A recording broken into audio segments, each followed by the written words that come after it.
মামার বাড়িতে এসে মিছরির কি হয়েছে জানি না, সাত সকালে প্রত্যেকদিন ঘুম থেকে উঠে যাচ্ছে, আর ঘুম থেকে উঠেই তার দুষ্টুমি শুরু হয়ে যাচ্ছে।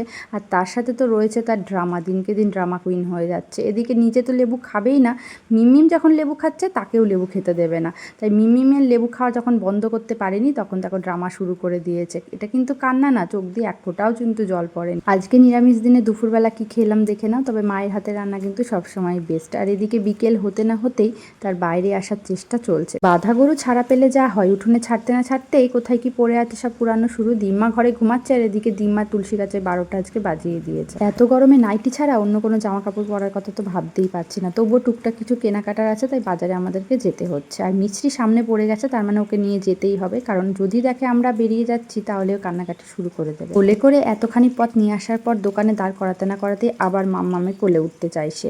এদিকে তার জন্য মাম্মাম গার্ডার কিনতে ব্যস্ত, কারণ একটা করে গার্ডার সে মাথা থেকে খোলে আর হারিয়ে ফেলে। তো রাত্রিবেলা মা আজকে ঘুগনি করেছিল। তো চলো খাওয়া দাওয়াটা সেরে নিই, আজকের মতো টাটা।